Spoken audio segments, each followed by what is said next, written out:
Si no entienden lo que dice ahí dice cuando no tiene sentido. Y la verdad es que no tiene sentido porque está en inglés, ¿verdad?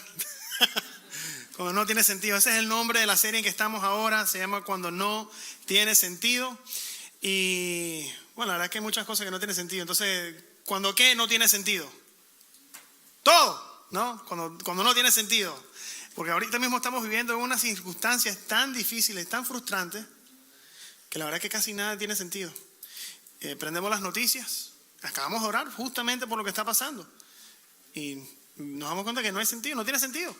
¿Y qué es lo que pasa? Que tratamos de deducir, tratamos de descifrar con, no sé qué nos metemos en historias de conspiraciones y cosas así, con las teorías de las conspiraciones y esas tampoco tienen sentido, ¿verdad? Nos dejan más perdidos que otra cosa.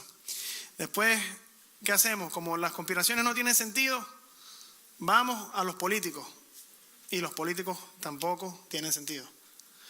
Después abrimos las Biblias y cuando leemos la Biblia parece que la Biblia está escrita en francés, pues no tiene sentido. Hablamos con Dios y nos quedamos con Dios y decimos, ¿y ahora qué? Y a veces hasta Dios mismo no tiene sentido. Y se lo digo que soy pastor. Y a veces me quedo así como que, Señor, es que eso no tiene sentido. Y es así. Entonces el pasaje que acabamos de leer ahora, que leyó Maricel, es un pasaje que en realidad no tiene sentido.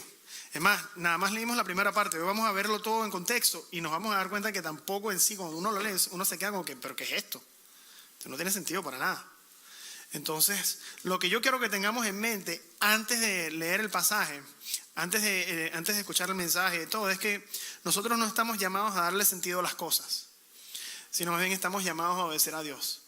Nosotros tratamos a veces y buscamos nuestras maneras, pero Señor, ¿por qué? ¿Y para qué? Y le damos vueltas y le seguimos, parecemos un trompo, dándole vueltas al asunto, pero es que no estamos supuestos a darle sentido a las cosas, simplemente estamos llamados a obedecer a Dios. Y el contexto cambia completamente diferente cuando tú te das cuenta que estamos llamados justamente para eso, para obedecerlo. Y el título del mensaje de hoy, ¿saben cuál es el título? Las cosas pequeñas todavía importan. Las cosas pequeñas todavía son importantes. ¿Cuántos de ustedes creen que las cosas pequeñas todavía son importantes? ¿Sí? Bueno, una cosa es creerlo así porque lo creo y otra cosa es verdaderamente creerlo porque sí, es que verdaderamente sí son importantes. Y vamos a ver si tenemos la idea de lo que es. Porque yo a veces digo que sí creo que importan, pero después digo, pero es que no. Yo como que me quedo flojo a veces más. Yo pienso que hay un grupo en todo el mundo que yo he visto que verdaderamente no hay nadie que se enfoque más en las cosas pequeñas que este grupo. Y se llama la NASA. ¿Te han escuchado a la NASA? Sí, esos son los que mandan a la gente en los cohetes, ¿no? ¿Quién se montaría en un cohete para ir a las estrellas? Yo me anoto, dice uno, ¿no? Bueno, yo soy loco, yo a veces digo que yo no sé qué estoy haciendo acá. A veces estoy en las estrellas. Pero yo siempre pienso en la NASA y desde pequeña, yo me acuerdo que cuando tenía 5 años, yo siempre quise ser un astronauta. Ahora no voy a ser astronauta, ahora estoy haciendo otra cosa, como que la carrera cambió. Escuché el llamado de Dios, pero siempre que pienso en la NASA, pienso en eso, en astronautas, en científicos, en matemáticos, en todo este tipo de gente. ¿Y qué pasa? Que me pongo a pensar, estas son cosas que nunca voy a hacer. Pero después me acuerdo, es que yo tengo un tío que trabaja en la NASA. No sé si ustedes sabían, yo tengo un tío que trabaja ahí. Eso es algo que no lo digo mucho porque después como que a mi tío le da pena que... bueno, mejor ni digo por qué, pero mi tío lleva trabajando en la NASA desde los años 90. Y les digo esto porque una cosa es aprender lo que hace la NASA de lo que uno lee y otra cosa es aprender lo que hace la NASA de lo que un tío le está enseñando a su sobrino. Y cuando yo estaba más joven, yo le preguntaba mucho a mi tío que qué es lo que uno necesita para enviar un cohete a la luna, o qué es lo que uno necesita para enviar un cohete en el espacio. Y bueno, en su modo, en su manera, para mi sorprendimiento, yo aprendí que uno no se para un día y dice, bueno, vamos a enviar a 3 tipos en un cohete, vamos, mañana lo hacemos. Así listo y hecho. No, tiene su preparación, tiene que tener como 3 años de preparación mínimo. O sea, y las cosas que se hacen son increíbles. O sea, estamos hablando de que ellos tienen que medir todo tipo de regulaciones. O sea, hay protocolos para saber cuál es el tipo de material que se va a usar para el cohete, el tipo de combustible que se va a utilizar. No solamente el tipo de combustible, el tipo de material, sino también hay que ver qué tipo de cable se va a usar, el material de cable, cómo va a estar insulado el cable, vamos a ver, o sea, no solamente los cables ni las computadoras, estamos hablando también de la comida, porque ¿cuántos saben que los astronautas tienen que comer?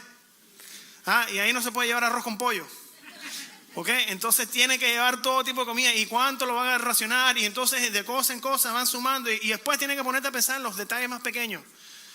La pintura, ¿qué tipo de pintura le vas a poner? Porque no tiene, ¿cuál negro le vas a poner a la parte de abajo de la nave? Porque no puede ser tan negro, tiene que ser porque cuando entra a la atmósfera, si se quema mucho, entonces después daña la nave espacial. Entonces, ¿qué tipo de color se pinta? ¿Cuál es la calidad del color? Etcétera. Entonces después tú te pones a ver y dices, bueno, pero ok, la pintura, ¿y qué más? Los tornillos. ¿Cuántos tornillos? ¿Qué tipo de tornillos? Si son de estrías o si son de pala. ¿Cuáles de los dos? ¿Cuánto se le pone? ¿Qué tamaño? ¿Cuáles son las dimensiones? ¿Cada cuántos centímetros se pone? Las tuercas, etcétera, etcétera, etcétera. O sea, y para cada una de estas cosas hay un equipo destacado. O sea, hay un equipo destacado para los tornillos. Yo creo que yo entraría en esa clave. Yo creo que yo entraría ahí porque hasta ahí me dejan entrar. Pero hay cada tipo de persona y tienen unos protocolos larguísimos. Tienen que estudiarlos por meses y meses y meses y tienen que ver el estrés y todo lo que va a pasar en las condiciones extremas cuando va entrando y saliendo del espacio. Entonces por eso en 1986 todo el mundo se quedó loco cuando vio esto. Vean aquí el video. Y creo que hay un micrófono que está prendido por ahí también. 7, 6. Y les voy a explicar porque está en inglés. 4, 3, 2, 1, and liftoff. Liftoff of the 25th Space Shuttle mission, and it has cleared the tower. Roger, roll, Challenger. Good roll program confirmed. Challenger now heading downrange. Está diciendo que cómo está el protocolo. Está explicando todos los pasos de los artículos y ahí va a escuchar la narración de las noticias en un momento. At 94%. Normal throttles for most of the flight, 104%. Están midiendo el nivel de cómo está saliendo el combustible. So the 25th Space Shuttle mission is now on the way after que ahora ya está saliendo la nave espacial, el Space Shuttle. This morning it looked Que as though they were not going to be able to estaban get dudando off. esta mañana porque creían que no iba a salir.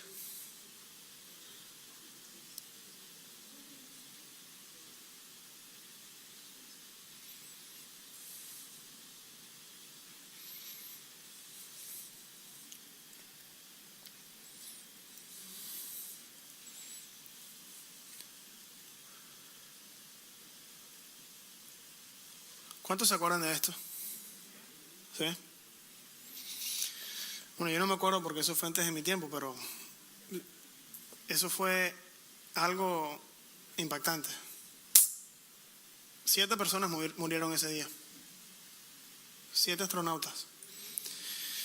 Y una vez se dice, bueno, 7 personas, pero no, es que son padres, madres, familiares. Y eso pasó en 73 segundos. Y cuando estaba todo el equipo viendo los datos de cómo iba, y cuando le estaban hablando los astronautas a la torre de control, de repente ese corte que fue así, ese fue el mismo corte. Ellos no sabían porque no estaban viendo el televisor. Ellos como, ¿qué pasó? Se friquearon. ¿Qué pasó aquí? Y después de investigar, bueno, no tenía sentido. ¿Qué fue lo que pasó? O sea, ¿qué se fue? ¿Qué se fundió? Fue una pieza de este tamaño. Una junta tórica. Por eso se les dio esto cuando entraron. Si no puedes ver desde el internet, esto es un anillo hecho de hule que está supuesto a evitar a que no salgan ciertos fluidos y que no entren ciertos fluidos en ciertas partes. Fue una junta tórica, nada más una, la que falló. ¿Ustedes se imaginan ser parte de ese equipo?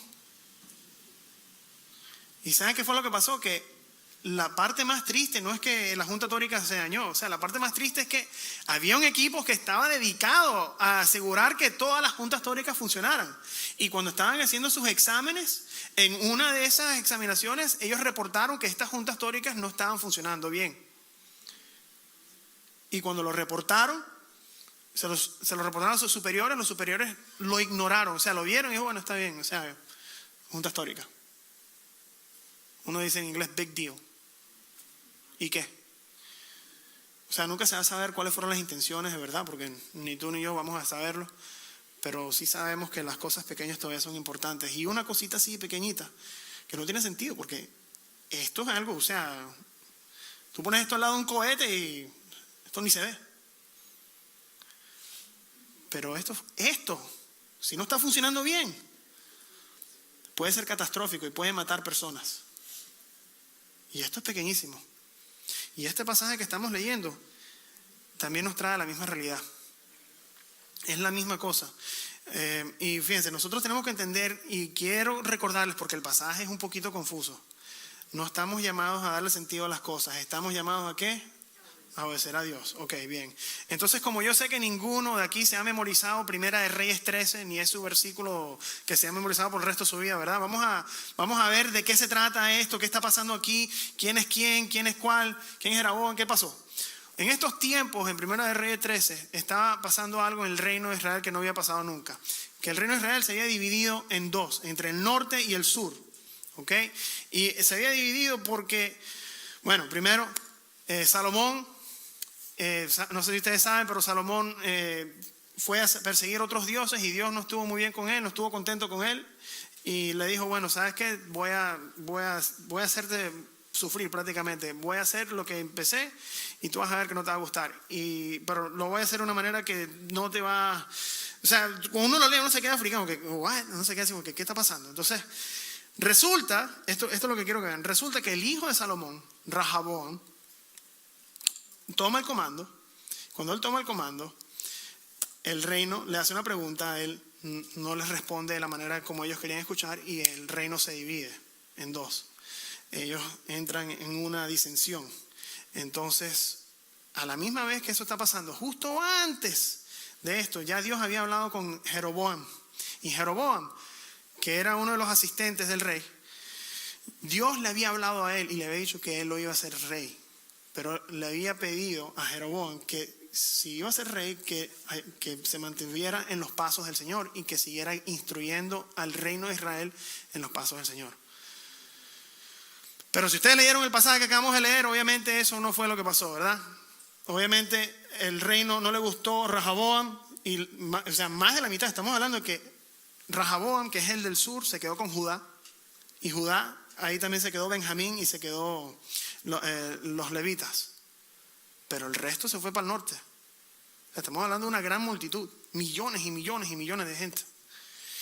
Y lo que acabamos de leer es que Jeroboam estaba guiando al pueblo de Dios a adorar a otros dioses. Y como Dios no quería que eso pasara, ¿qué fue lo que hizo Dios? Dios mandó a un profeta, a un hombre de Dios, lo mandó del sur hacia el norte a una ceremonia en el medio de todo esto, para instruirles, para que ellos pues prácticamente regresaran a los caminos del Señor. Ese es el propósito. ¿Y qué es lo que va a pasar? Es más, el hombre de Dios clamó, el versículo 2 dice, él clamó contra el altar por palabra del Señor y dijo, oh altar, altar. Fíjense lo que está haciendo, o sea, se está burlando del altar, porque ¿quién aquí le habla a un altar? Nadie le habla a un altar. Oh altar, altar, de así dice el Señor. A la casa de David le nacerá un hijo, que lo llamarás Josías. Por cierto, esa profecía no se cumplió sino hasta 360 años después. Él sacrificará sobre ti a los sacerdotes de los lugares altos que queman incienso sobre ti. Y sobre ti serán quemados huesos humanos. Y siguió hablando y le siguió explicando cuáles serán las señales. Y obviamente esto está sucediendo no en privado. Esto está sucediendo en público. Esto es una ceremonia, esto es un ritual que se está haciendo en Betel y se está haciendo de una manera que está el rey Jeroboam y está el pueblo de Israel del lado del norte viendo todo esto sucediendo, y obviamente como se está burlando del altar, y el altar, por supuesto, eran dos vaquitas, vamos a ver la vaquita, eran dos vaquitas que había preparado el rey. Le estaba diciendo: este es el Dios que te sacó de Egipto. Y obviamente esto no le gustaba a Dios, por eso que te está pasando todo esto. Viene a decir todo esto el profeta, que por supuesto tampoco sabemos cuál es su nombre, no sabemos cómo se llama. Y cuando se burla del rey, y se burla del altar, y se burla de todo, ¿qué creen que hace Jeroboam? Lo leímos, ¿verdad? ¿Qué hizo? Se enfadeció, ¿verdad? Se enfureció. ¡Ah! ¡Se arréstenlo! Y la mano se le petrificó. Yo me imagino que eso fue como Indiana Jones. Así, y después, como se dio cuenta, oh, ¿qué pasó? Él vio que este era un hombre de Dios y le pidió: hey, plechamo, puedes decirles a Dios, ¿sabes? Mi panita, puedes decirle que por favor me sane la mano. Y el profeta oró y le sanó la mano. Entonces, ¿qué fue lo que hizo el rey después? Lo acabamos de leer. ¿Qué fue lo que él hizo? Lo invitó, ¿verdad? Lo invitó a que viniera a la casa. Ven, te tengo un premio, te tengo una recompensa. Oye, qué persona tan hipócrita, ¿verdad? Lo iba a matar y ahora lo quiere recompensar. Porque el tipo sabía que este era un hombre de Dios. Entonces, ¿qué pasa? Que cuando él lo invita, ¿qué fue lo que le dijo el profeta? Se negó, ¿verdad? Dijo que no. Es más, él dijo esto, está en el versículo 8, creo que está por ahí. Sí, aquí está. Aunque usted me diera la mitad de su casa, fíjate, aunque usted me diera la mitad de su casa, yo no iría con usted. Y tampoco comería ni pan ni bebería en este lugar, porque así se me ordenó por palabra del Señor, que me dijo: no comerás pan, ni beberás agua, ni volverás por el camino que fuiste. Y se fue por otro camino. Y no regresó por el camino por donde había ido a Betel. Y entonces se fue el profeta. Hasta ahora estamos en la misma página, ¿verdad? Hasta ahora todos estamos entendiendo. O sea, Jeroboam, ¿es bueno o es malo? Es malo, ok, bien. O sea, Jeroboam es malo. ¿El profeta es bueno? Ya, ok, we got it. O sea, estamos en la misma página. Okay. Jeroboam está guiando a la gente a adorar a falsos dioses. El profeta está viniendo a guiar a la gente a que adoren al Dios de verdad, al Dios verdadero. Jeroboam está desobedeciendo a Dios, el profeta está obedeciendo a Dios. O sea, acuérdate, tenía que tuvieras en mente que no estamos llamados a darle sentido a las cosas, sino a ¿qué? A obedecer a Dios. El profeta tiene esto en claro, él está escuchando, todo lo está haciendo bien.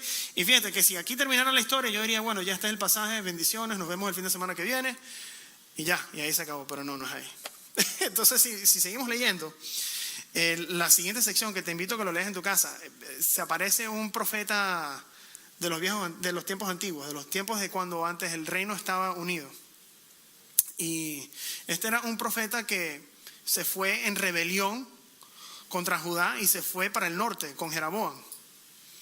O sea que esto es un profeta que es malvado. Cuando él escuchó el chisme de que se apareció un profeta, que es un tipo de Dios y todo lo demás, le dijeron sus hijos: ¿qué creen que hizo este profeta, el viejo? Dice: óyeme, tengo que conocerlo, pedirle su autógrafo, vamos a invitarlo a comer, no sé. Entonces él agarró un burro, fue, lo persiguió, lo encontró, y cuando llegó a él lo invitó a la casa a comer. Esto es un don nadie, estamos hablando de que ya el rey lo invitó, y ahora viene un profeta que nadie lo conoce. Dice: pero ven para mi casa. ¿Y qué le dice este profeta? ¿Qué creen ustedes que le dijo el profeta que vino del sur, de Judá? Que no, le dijo que no, por favor, por supuesto. Es más, vamos a leerlo. Dice así: no. Dice: no puedo volver contigo, ni ir contigo. Tampoco comeré pan, ni beberé agua contigo en este lugar, porque me vino un mandato de la palabra del Señor. No comerás pan, ni beberás agua allí, ni volverás por el camino que fuiste. O sea que hasta en este momento, y yo sé que suena repetitivo, pero quiero que tengas claro que este profeta entiende que él no fue llamado a darle sentido a las cosas. ¿Por qué es que no tiene sentido? ¿Por qué no puede comer ahí? ¿Por qué no puede beber ahí? ¿Por qué no puede regresar al mismo lugar que vino? O sea, él no está haciendo esas preguntas, él solamente está diciendo: yo vine aquí y vengo a obedecer a Dios y más nada. Pero entonces aquí, en esta parte, es donde esta historia verdaderamente tendría que haber terminado, pero no termina ahí. El profeta viejo le respondió, mira lo que le dijo: yo también soy profeta como tú. Y un ángel me habló por palabra del Señor, diciendo: tráelo contigo a tu casa para que coma pan y beba agua. Pero él estaba mintiendo. Entonces se volvió con él, comió pan en su casa y bebió agua. Dice, bueno, pan y agua. Hay una canción que dice aceite y agua. Yo creo que él no está mal. O sea, aunque sea, no está guiando a la gente a seguir falsos dioses, no está siendo un falso profeta, solamente se sentó un momentico a comer pan y a tomar agua. Pero fíjense bien, porque o sea, tienes al profeta bueno que, fue engañado y se sentó con él. Después está el profeta viejo, que es un profeta que sabemos que es malvado, que sigue mintiendo, que sigue en su malicia. Y no solamente miente, sino que también usa el nombre del Señor en vano. O sea que cosa tras cosa tras cosa, es que no se entiende por qué y para qué y todo. Y en el medio de la mesa, fíjate lo que pasó en el versículo 20, dice que cuando estaban ellos ahí en la mesa, la palabra del Señor vino al profeta que lo había hecho volver, o sea, al viejo. Y él gritó al hombre de Dios que vino de Judá. Y dijo: así dice el Señor, porque ¿cuál es la palabra? Desobedecido. Eso cae como plomo.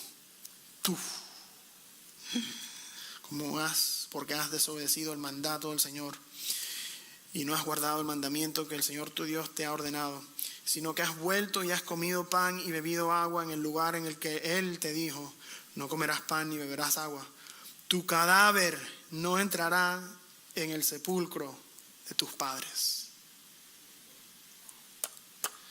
Yo creo que a él se le acabó el papel toalé cuando escuchó eso.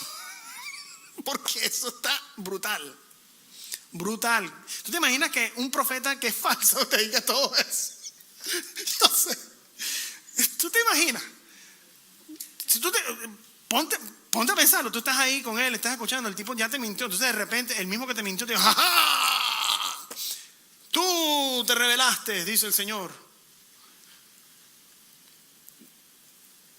El versículo 23 dice: y después de haber comido pan y haber bebido agua,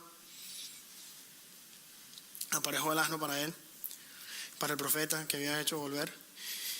O sea que se fue. El profeta se fue. Y cuando se fue, un león lo encontró en el camino y lo mató.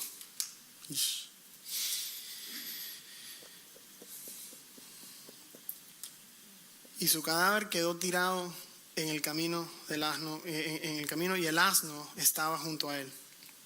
Y también el león estaba junto al cadáver. Una cosa bien extraña, porque un león nunca ataca y no se lo come. O sea, esto era para demostrar que esto era un acto de Dios. Y si sigues leyendo, todo el mundo se dio cuenta de que había pasado y nadie se podía explicar y por qué, y qué es esto, y qué cosa más extraña.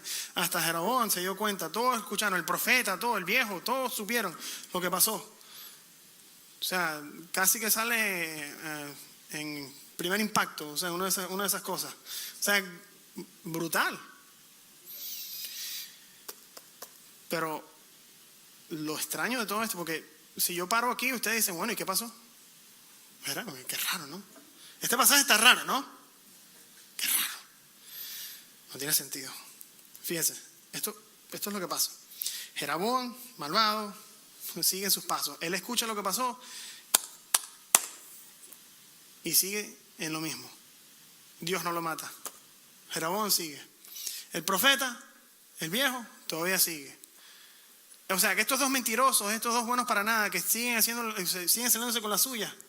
Y el que vino a traer la palabra de Dios, el buen profeta, el que se había entregado su vida, el que había obedecido, el que había hecho todo, nada más comió pan y agua. No estaba, por favor, nada más comió pan, nada más tomó agua. O sea, no hizo más nada.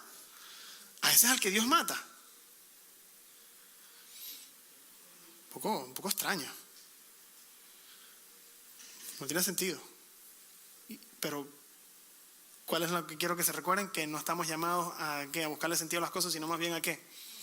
A obedecer a Dios. Entonces, si nosotros estamos llamados a obedecer a Dios, lo que este pasaje está diciéndonos es que Dios exige obediencia total. Y a eso es a lo que quiero llegar. Es difícil a veces predicar un narrado del Viejo Testamento porque tienes que entender todo en su contexto para ver, wow, qué pesado está esto. Pero Dios exige la obediencia total, no obediencia a la mitad, porque obediencia a la mitad es todavía desobediencia. Desobediencia. Sí, se me trabó la lengua. Tampoco es el 95%.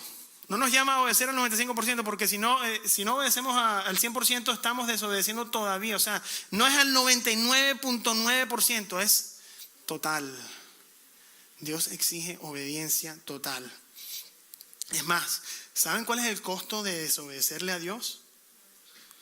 Sí, exacto. Cualquiera que nació en la iglesia sabe que en Romanos 6:23 nos los indica. La primera parte, por supuesto, por lo mínimo dice así: porque la paga del pecado es muerte. ¿Saben lo que implica eso? Y no sé si lo has pensado antes, pero tiene que verlo. Miren, si la paga del pecado es muerte, quiere decir que si yo hoy me paro tarde y digo, bueno, llamo a mi jefe, cualquier cosa, y le digo, mira, tengo tráfico, no puedo ir al trabajo, está muy tarde todo, y le dices una mentirita blanca para que no te despidan, eso es pecado. ¿Ah? O si le dices a alguien que te llama al banco y te dice, mira, tiene una deuda, necesitamos que la pague, y dice, no, ya yo mandé el cheque por correo, ya lleva 5 días, esperen al correo y no lo has enviado. O sea, una cosa sencilla, estamos hablando de que fuiste a atracar un banco. Estamos hablando que en comparación es como si te sentaste a comer pan y tomar agua. Por un pecado, el costo es la muerte. O sea que Dios sería justo, sería en su justicia, que por cada pecadito, cualquiera, el primero, que nosotros al pecar, al mentir, dice, no, mi amor, ahí mismo te mueres.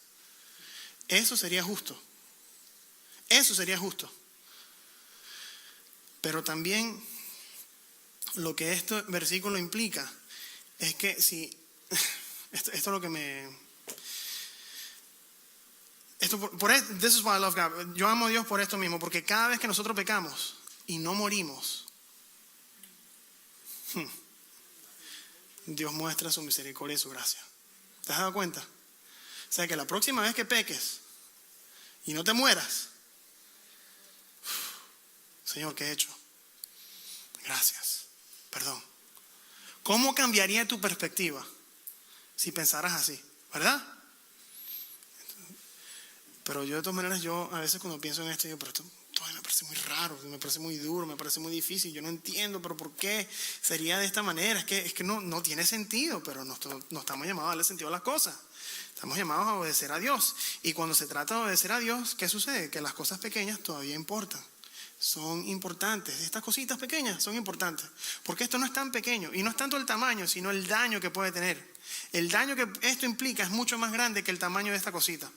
Mira, a nosotros nos gusta fingir. Y yo voy a ser honesto en esto.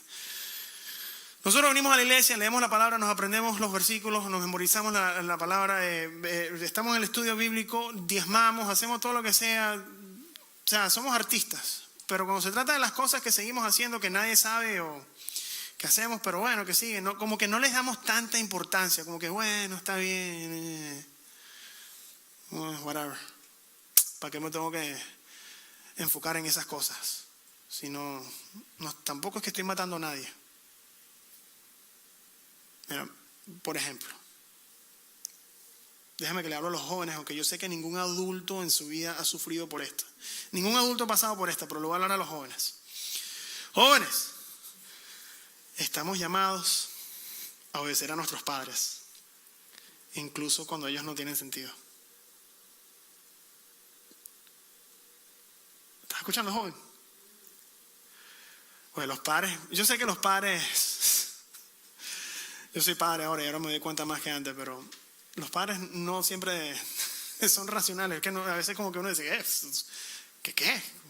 Que no tiene sentido lo que me estás diciendo, pero no estamos llamados a obedecer a nuestros padres cuando nos dan la razón, cuando tiene sentido, cuando nos gusta, es en todo momento, es en cada ocasión. Entonces a lo mejor te estás enfocando en el hecho que bueno, que a lo mejor no mientes tanto, o a lo mejor no haces tantas cosas tan malas como otro, pero obedecer a tus padres o el desobedecerlos se puede sentir como una cosa así de pequeña. Pero esto así de pequeño tiene consecuencias bien grandes. Cosas que no te puedes imaginar. Yo no sé tú, pero si la NASA se esfuerza tanto en enviar a unas cuantas personas al espacio, que yo creo que, o sea, no es algo milagroso, es algo, pues sí, que es interesante, que es bonito, que vamos a decir que es interesante, pero hasta ahí llega. Hasta ahí llega. Si ellos se enfocan tanto en las cosas pequeñas, ¿cuánto más nosotros no nos deberíamos enfocar en las cosas pequeñas? ¿Ah? ¿Has pensado? Porque si las cosas pequeñas para un astronauta pueden ser catastróficas, ¿qué más grande puede ser una cosa para nosotros? Que no implica solamente la vida de una persona, sino nuestra vida, la vida de los que están en nuestro alrededor y las vidas de muchas otras personas más. Óyeme, no te estoy diciendo que Dios no te ama si pecas. Esta es otra cosa que a veces se nos olvida cuando estamos en la iglesia y venimos y salimos. Pensamos que tenemos que ser buenos para que Dios nos ame. Yo sé que si llevas viniendo a la iglesia lo has escuchado, como dicen los venezolanos, por 200 veces. Pero tienes que recordarte que no se trata de eso. No se trata de que Dios no me quiere porque dice esto. No, Dios te ama. Él ya lo comprobó. Él murió en la cruz por ti y por mí. O sea, no dudemos de que Dios nos ama.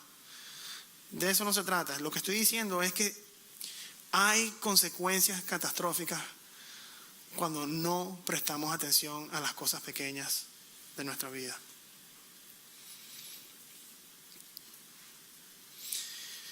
Esa página web a la cual sigues yendo en la noche tiene consecuencias catastróficas. A los esposos, el tono en el que le estás hablando a tu mujer, el tono tiene consecuencias catastróficas.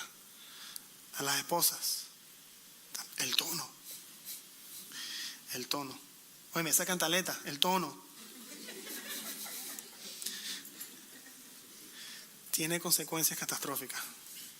Esa cosa que tú haces que nadie sabe que tú haces tiene consecuencias catastróficas también. O sea que las cosas pequeñas sí importan. Y yo sé que a veces, si eres como yo, dices, bueno, es que no tiene sentido. Es que no tiene sentido, Señor, ¿cómo es posible? Pero si tú eres como yo, a veces yo comparo mi situación con la situación de otras personas. Digo, pero esta persona ni siquiera es cristiana. ¿Cómo es que esta persona está mejor financieramente que yo? ¿Cómo es que esta persona tiene una mejor casa que yo? ¿Cómo es que esta persona tiene tal cosa mejor? Y si esta persona este tipo siempre antes de la pandemia siempre estaba en un club, siempre estaba embriagándose, siempre estaba haciendo estupideces. Yo no he hecho nada de eso. ¿Y por qué yo tengo que estar así y esta persona así no? ¿Y por qué esta persona siempre se sigue saliendo con las suyas y yo no?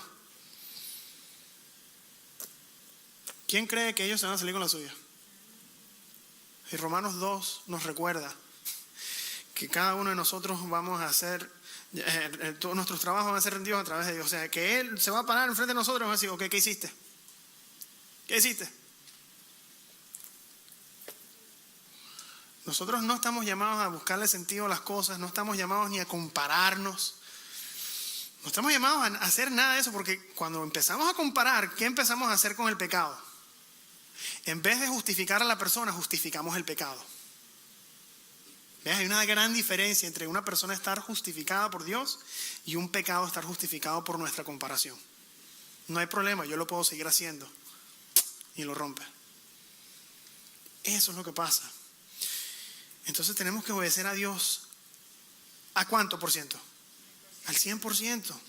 Entonces esa es la aplicación. Sería tan sencillo si yo me fuera hoy y yo diría, bueno, iglesia, este es el mensaje, muchas gracias por venir, así que vamos a obedecer a Dios. Pero si eso fuera así de fácil, ya, ¿para qué estamos aquí, no? Vamos a ser honestos, vamos a buscar qué se puede hacer, porque yo sé que aquí nadie se quiere parar después de esto y decir, bueno, ok, ¿cuáles son mis cositas pequeñas? Vamos a ver, ¿qué podemos hacer? Bueno, yo cuando aprendí a manejar, cuando yo tenía como unos 15 años, a mí una de las cosas que me enseñaron es que antes de uno cruzar un carril de un lado para otro, ¿qué es lo que tienes que hacer? Mirar los espejos, ¿verdad? ¿Y por qué tienes que mirar los espejos? Tienes que revisar un punto, ¿qué? Ciego. Tienes que revisar tus puntos ciegos cada vez que tú vas a cruzar. Porque si no chequeas el punto ciego, ¿qué va a pasar? Tener un choque. Entonces tú y yo tenemos puntos ciegos, en el cual nosotros todavía estamos siendo desobedientes. A veces las palabras, como les digo. Pero, ¿qué es lo que tenemos que hacer? Bueno, si tenemos que revisar nuestros puntos ciegos, le voy a dar 2 cosas que podemos hacer como iglesia. La primera es pedirle a Dios que nos muestre cuáles son nuestros puntos ciegos. Pídele a Dios que te muestre. Pídele a Él. Mira lo que hizo David. En el Salmo 139, David le dice a Dios: escudriñame, oh Dios, y conoce mi corazón. Pruébame y conoce mis inequitudes. Y ve si hay en mí camino malo. Y guíame en el camino eterno. O sea, para tú entrar a ese nivel en tu vida, toda la vanagloria, todo el orgullo, todo eso se tiene que ir. Tienes que ser humillado enfrente de Dios prácticamente. Tienes que venir de una manera humilde, porque no es que le estás pidiendo que Dios vea algo. Dios ya lo ve. Le estás pidiendo que Él examine para que tú puedas ver. Lo que pasa es que nosotros a veces, y esto es lo que pasa, mira, si yo les digo eso es lo que vamos a hacer, entonces todos nos vamos de aquí y nos vamos para la casa y ahí se acabó. Pero eso tampoco es práctico, porque después vamos a volver nuestra relación con Dios en una relación ultra personal. No me digas lo que tengo yo que hacer, no me digas tú lo que tengo que hacer. Ya yo le pedí a Dios que me mostrara, Dios no me lo ha mostrado. Quédate tú en lo tuyo, yo me quedo en lo mío. El problema que nosotros tenemos a veces es que hacemos nuestra relación con Dios que sea una relación personal. ¿Cuántos han escuchado eso? Que nosotros tenemos una relación con Dios personal. ¿Sí? Ok. Yo digo que esa palabra hasta cierto nivel como que no llega, porque sí es personal, pero en realidad debería ser íntima. Porque tener una relación personal con otra persona no es lo mismo que tener una relación íntima con una persona. La relación que yo pueda tener con Frank, la relación que yo pueda tener con Herbie, la relación que yo pueda tener con cualquiera de los que están acá puede ser personal. Pero la relación que yo tengo con mi esposa es íntima. ¿Se entienden? ¿Sí ven? Pero no llega hasta ahí. Nuestra relación con Dios no solamente es íntima ni de uno a otro, sino que también invita a la comunidad. Por eso somos iglesia. Por eso es que a veces cuando uno recibe a Cristo, uno tiene problemas yéndole a un servicio de la iglesia y dice: no, que yo tengo una relación con Dios, es personal, tú sabes. Entonces como que ustedes vienen, ustedes están aquí, pero yo sé que ustedes no tienen ese problema. Y los que están en internet también, porque yo sé que ellos están viendo y quisieran estar aquí, pero fíjense que si nosotros hacemos que nada más nuestra meta sea pedirle a Dios que nos muestre, vamos a llegar nada más hasta la mitad. Ten la valentía de pedirle a otros que también te muestren.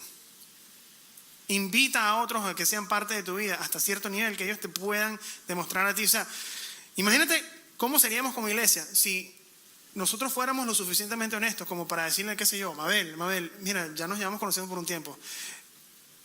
¿Tú qué has visto en mí que necesita trabajo? Maricel, ya tú me llevas conociendo por mucho tiempo. ¿Qué has visto en mí que necesita trabajo? ¿Ves alguna de estas cositas que necesita trabajo? ¿Algún ajuste que se pueda hacer por aquí y por allá? Yo sé que aquí hay muchos que se están anotando, pero no para recibir la ayuda, sino más bien para darla. Ya yo creo que aquí muchos se están anotando para esa, ¿no? En unas cuantas semanas vamos a hablar de cómo hacer eso. Porque hay un cómo hacerlo y un cómo no hacerlo. De cómo darle una buena guía a otro. Pero no sé cuántos pasajes bíblicos están en Proverbios que invitan a que una persona sabia reciba que alguien lo corrija. Entonces, yo diría que seríamos necios y seríamos desobedientes si no nos entregáramos tan solo no solamente a pedirle a Dios que nos muestre, sino que también nosotros vayamos a otras personas a que nos ayuden a cómo poder ver estos puntos ciegos. Y yo te invito, amigo, porque yo sé que es difícil, pero si vamos a hacer una iglesia saludable cumpliendo la gran comisión, ¿quién quiere hacer una iglesia saludable cumpliendo la gran comisión? ¿Ven? Si vamos a hacer eso, entonces nosotros debemos de comprometernos a verificar continuamente qué partes de nuestras vidas necesitan un ajuste. Y un ajuste fino, son cositas así. Debemos de comprometernos a eso, a estar siempre, porque esto no es algo que se hace una vez. No, eso ya me lo dijo fulano de tal. No, ya yo sé, yo llevo 15 años sabiendo eso. No. Bueno, no me había dado cuenta. ¿Sabes qué? Tienes razón, tengo que seguir. ¿Sabes qué? Muchas gracias. Déjame seguir al tanto. Porque Dios exige obediencia total, hermano. Entonces, ¿qué te digo? Quisiera que prestaras atención a lo siguiente. Presta atención a esto. La pregunta que tengo para ti, son unas cuantas preguntas. ¿Te comprometerías tú? No sé. ¿A hacer una iglesia que no ignora las cosas pequeñas, sino que obedece a Dios por completo? ¿Te comprometerías a hacer una iglesia que si algo necesita ser arreglado, en vez de ignorarlo, lo vas a ver? ¿Lo vas a trabajar? ¿Te comprometerías a elegir la humildad en vez del orgullo? A la obediencia sobre la racionalización o sobre buscarle el sentido a las cosas. ¿Te entregarías tú a eso?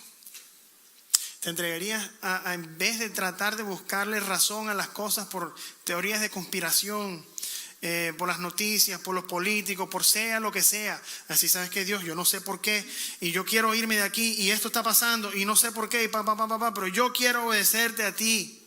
Mira, ¿sabes lo fácil que es que si tienes a tu cónyuge y está haciendo algo que no te gusta? ¿Sabes lo fácil que es lanzar la toalla y decir me voy? ¿Te comprometerías a obedecer a Dios en cada una de estas circunstancias? Ese pasaje que leímos cuando estábamos orando, su yugo es fácil. Bueno, Él nos exige obediencia. ¿Cómo es que su yugo es tan fácil si Él nos exige tanta obediencia? Es que sin Él el yugo es mucho más difícil. ¿Te comprometerías tú? Si te vas a comprometer, te invito a que agarres el anillito este que te di y que te pongas de pie, si eres tú. Si tú te vas a comprometer a elegir la obediencia y a elegir a cada vez que tú necesites ayuda en algo, que alguien te lo muestre, empezando con Dios y con otra persona. Y a recibir. Porque nosotros tenemos que aprender a recibir también. Somos fáciles, es muy fácil dar consejos. Entonces, quiero que ahí donde tú estás, quiero orar por ti. Señor, venimos ante ti sabiendo que en muchas ocasiones te hemos desobedecido. Hemos pecado y merecemos la muerte. Pero tú nos amas. Tú pagaste ese precio por nosotros. Y nosotros no queremos desobedecerte. Queremos obedecerte, porque queremos demostrar que te amamos a ti.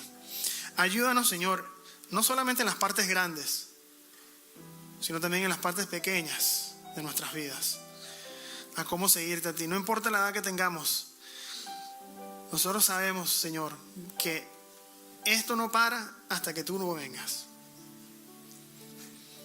Te pedimos esto en el nombre de Jesús. Amén. Amén.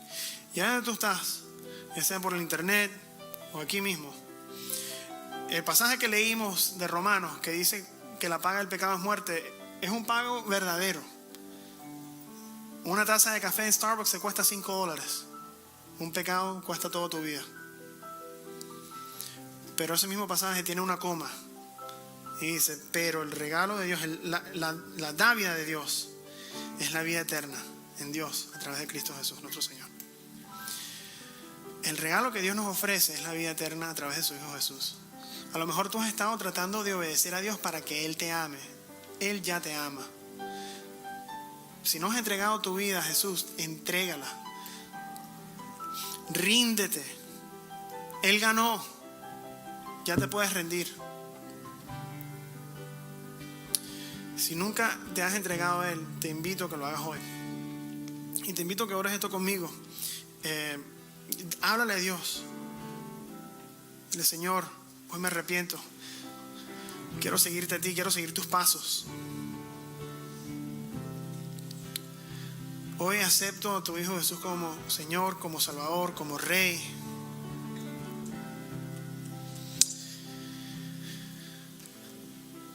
Te te pido que me ayudes a seguir en tus pasos. Yo me entrego ante ti. En el nombre de Jesús. Amén. Si has orado esto hoy por primera vez, si nunca te has entregado y hoy estás tomando esta decisión, si estás en la internet, ve a nuestra página web y déjanos saber. petersroad.org/conectar. Si estás aquí